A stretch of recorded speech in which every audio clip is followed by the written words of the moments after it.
Olá meninas, tudo bem? Hoje eu vou falar para vocês sobre a aprendizagem em história, um texto da Circe Bittencourt. Eu deixei lá na nossa sala virtual este texto, esta apostila, e no final aqui deste vídeo eu estou deixando também uma questãozinha para que vocês respondam sobre esse vídeo.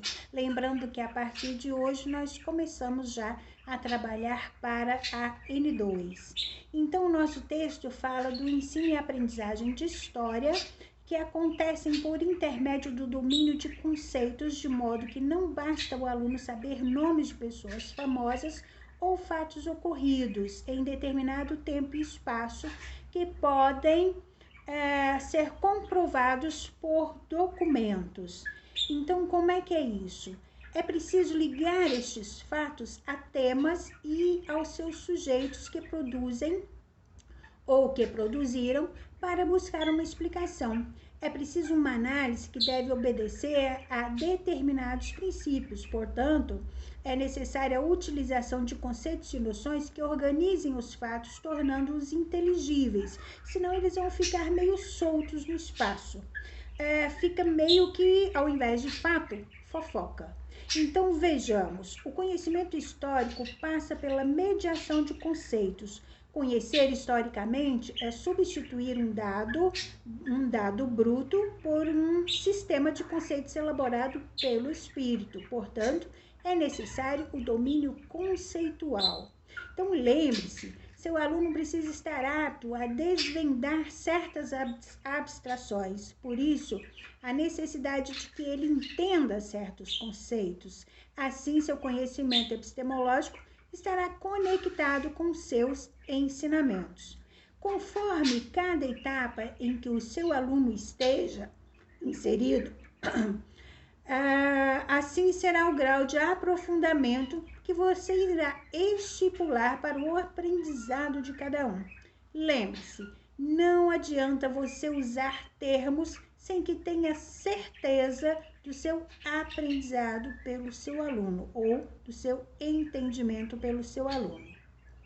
Bom, quem vai falar muito sobre isso para nós nessa apostila é Piaget e Vygotsky. Eles falam da formação de conceitos. Então, sobre o desenvolvimento cognitivo da criança, esses dois grandes teóricos têm muito a nos ensinar.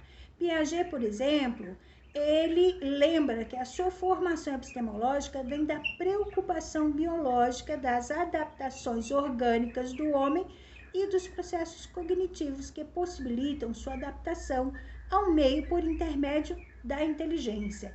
Ele fala das fases do pensamento concreto e também do pensamento abstrato. Portanto, o ponto central da sua obra é a construção do conhecimento pelo sujeito, partindo da gênese do pensamento nacional. Lembrando que cada indivíduo acomoda, ou seja, assimila um objeto e determinados esquemas, incorporando-os de acordo com as condições disponíveis e organizando o pensamento para a assimilação. Então, se ele não faz essa comparação, se ele já não tem pré-estabelecido alguma coisa com que faça ele fazer esta ligação, ele simplesmente não consegue aprender. A assimilação e a acomodação correspondem ao princípio de desenvolvimento das estruturas mentais, ao crescimento da capacidade cognitiva. Então, o sujeito responde pelo meio de compensações ativas aos desafios exteriores, ao desequilíbrio criado pelos problemas enfrentados, pelos conflitos, e esse reequilíbrio promove o desenvolvimento intelectual. Por exemplo, quando você fala para ele sobre uma mesa, automaticamente ele já tem a descrição de uma mesa na sua memória. Então, ele pode fazer essa referência, tá? Se ele nunca viu uma mesa na vida dele, vai ficar muito difícil essa abstração. Então, é mais ou menos por aí. Vamos ver Vygotsky. Vygotsky, ele entra em divergência com Piaget quando este fala do senso comum, valorizando a forma de conceitos espontâneos. Então, Vygotsky defende a existência de uma interação muito próxima entre conceitos, o espontâneo e o científico, o qual não é considerado por Piaget. Ele entende como questão fundamental a aquisição dos conceitos espontâneos e os científicos como uma interferência mútua.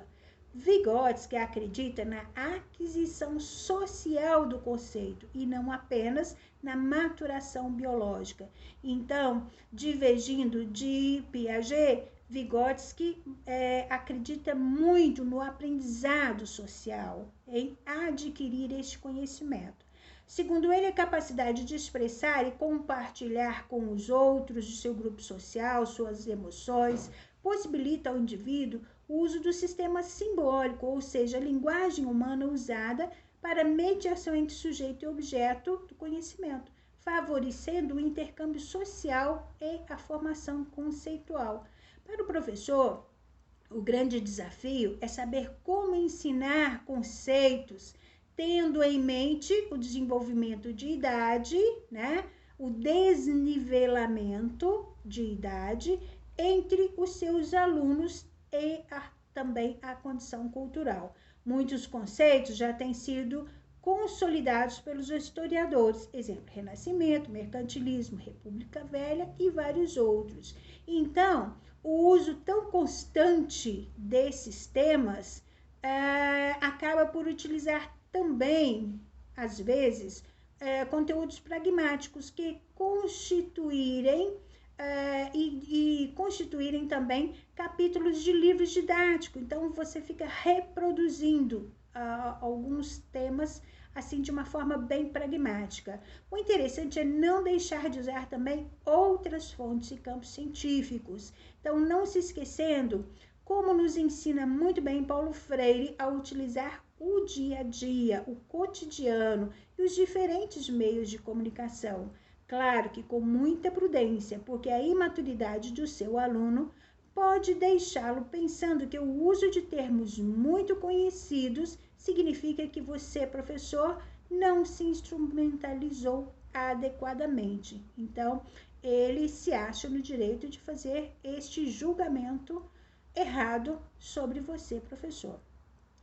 Bom, a nossa apostila, ela segue falando agora da noção de tempo e espaço concebidos em diferentes sociedades e tem por finalidade tentar controlar o tempo vivido.